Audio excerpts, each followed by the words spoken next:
कहानी की शुरुआत में हम एक ऐसी लड़की को देखते हैं जो मंगल ग्रह के शटल कॉलोनी में अपने माता पिता के साथ रहा करती थी और उनके चारों तरफ रेगिस्तान वाली जगह थी जहां जीवन नाम का कोई नामो निशान नहीं था और ना ही उन लोगों का पृथ्वी के साथ कोई संपर्क था। लेकिन उनके पास एक फार्म था जिसमें उन्होंने सुअरों को रखा हुआ था और एक बगीचा भी था जिसमें रेमी के पिता सब्जियां उगाकर अपना गुजर बसर किया करते थे। कहीं न कहीं इस पूरी फैमिली को उम्मीद थी कि यह प्लेनेट भी कभी न कभी पृथ्वी की तरह बन जाएगा। एक रात रेमी के पिता अपनी पत्नी से कहते हैं कि शायद कोई है जो हमारे ऊपर नजर रख रहा है और वो सारी सुविधाएं हमारे से छीनना चाहते हैं। यह सब सुनकर रेमी बुरी तरह से घबरा जाती है तो उसके पिता रेमी को विश्वास दिलाते हैं कि वह उसके साथ कुछ भी गलत नहीं होने देंगे। लेकिन अगली सुबह उनका शक यकीन में बदल जाता है क्योंकि किसी ने उनके घर के ग्लास पर लीव लिख दिया था कि यहाँ से चले जाओ, जिस कारण रेमी के माता पिता पूरे दिन घर के आसपास राइफल लेकर निगरानी करते हैं। तभी उन्हें 3 लोगों की आवाज सुनाई देती है जो 6 होने की एक्टिंग करते हैं, लेकिन हर जगह देखने पर उन्हें कोई दिखाई नहीं देता, जिस कारण वह तेज तेज चीख कर सामने आने को कहते हैं, जिसे सुनकर रेमी बुरी तरह डर जाती है और अपने फार्म के सुअरों की चिंता करती है। रेमी अपने माता पिता को बिना बताए फार्म की तरफ चली जाती है जहां रेमी अपने सुअरों को देखकर खुश होती है। इधर रेमी की माँ इल्सा को भी पता चल जाता है कि रेमी घर में नहीं है तो वह चाकू लेकर बाहर रेमी को ढूंढने जाती है। तभी उन लोगों की नजर रेमी पर पड़ती है और वह रेमी को पकड़ने के लिए उसके पास भागते हैं। खुशकिस्मती से रेमी के पिता आकर एक आदमी को शूट कर देते हैं और रेमी की माँ इल्सा भी चाकू से दूसरे आदमी को मार देती है और रेमी को लेकर घर में आकर छिप जाती है। बाहर रेमी के पिता तीसरे आदमी को शूट कर देते हैं तो गोली पैर पर लग जाती है, जिस कारण रेमी के पिता उस तीसरे आदमी को मारने के लिए अपनी पत्नी और बेटी को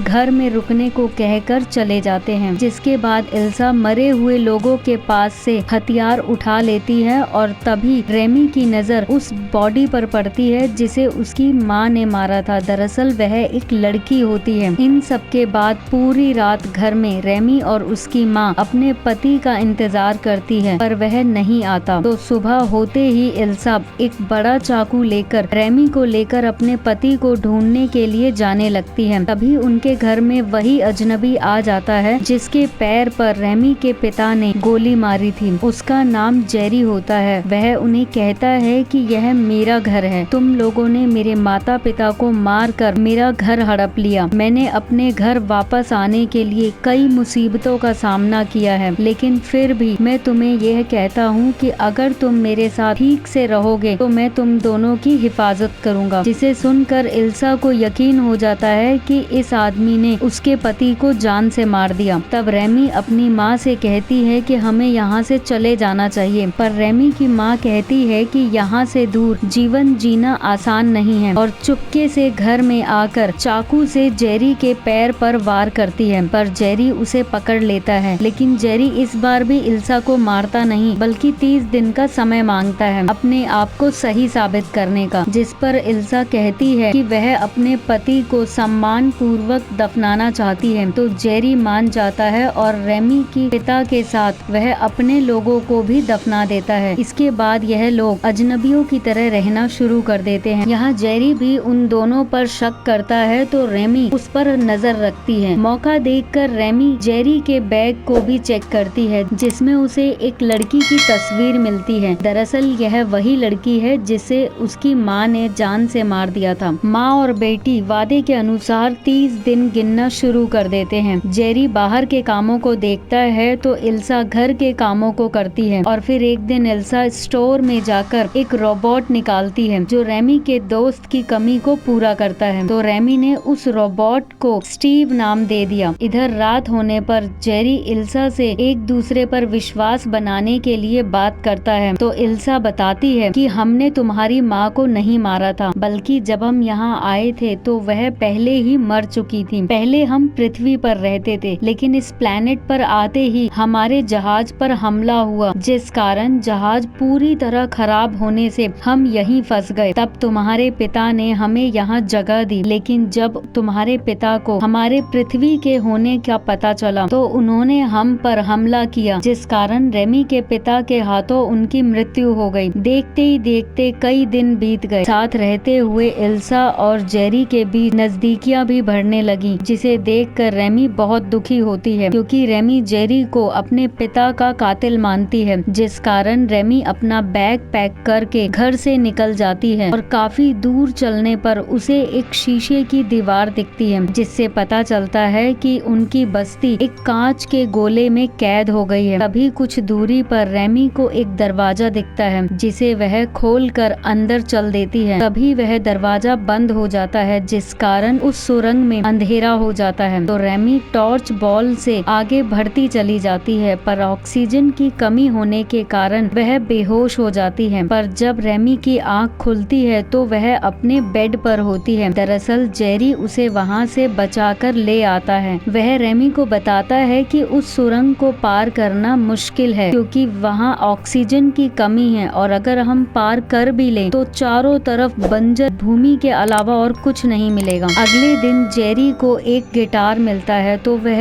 इल्सा को देकर गाना गाने को कहता है। तो इल्सा भी वही गीत गाती है जो वह अपनी फैमिली के साथ गाती थी, जिससे यह साबित हो जाता है कि इल्सा ने जेरी को अपने फैमिली का ही हिस्सा मान लिया है। ये देखकर रेमी बहुत दुखी होती है और वह खुद को स्टोर रूम में जाकर बंद कर लेती है। तो इल्सा के मनाने पर भी जब वह बाहर नहीं आती तो इल्सा गुस्से में आकर जेरी की गन उठाकर जेरी को जान से मारने के लिए ट्रिगर दबाती है, लेकिन गन खाली होती है। फिर इल्सा जल्दी ही किचन में जाकर चाकू लेती है, तो जेरी भी उसके पीछे चला जाता है और उन दोनों की मुठभेड़ में इल्सा मारी जाती है, जिसे देखकर रेमी बुरी तरह डरकर भागने लगती है। तो जेरी उसे पकड़ लेता है। आखिरकार जिस बात का डर था वही हुआ। रेमी अब अकेली पड़ गई थी, तो जेरी उसे रुकने और साथ रहने को कहता है, जिसके बाद वह दोनों इल्सा की बॉडी को रेमी के पिता के पास ही दफना देते हैं। ऐसे ही देखते देखते साल बीत जाते हैं और रेमी एक खूबसूरत लड़की बन जाती है, जिसने अपनी पूरी लाइफ अपने माता पिता के कातिल के साथ चुप रहकर बिता दी। एक दिन जेरी रेमी को भरी हुई गन देता है, क्योंकि इतने सालों में रेमी ने कभी उसको मारने की कोशिश नहीं की, लेकिन अब रेमी के अंदर बदले की भावना नहीं है। ये भी सच है कि वह उससे आज भी उतनी ही नफरत करती है जितनी वो पहले करती थी। इधर जेरी रेमी का दिल जीतने की पूरी कोशिश करता है। वह उसे एक तालाब तक ले जाता है और उसे वहाँ नहाने के लिए कहकर वहाँ से चला जाता है। रेमी पहली बार तालाब में नहाकर बहुत अच्छा महसूस करती है, जिसके बाद यह दोनों घर पर आ जाते हैं। तो जेरी इल्सा का बनाया हुआ स्केच रेमी को तोहफे में देता है, जिसे देखकर रेमी रो जाती है, जिसका फायदा उठाकर रेमी को गले से लगाते हुए जेरी किस कर देता है, जो रेमी को बहुत ही ज्यादा बुरा लगता है, जिस कारण रेमी के अंदर एक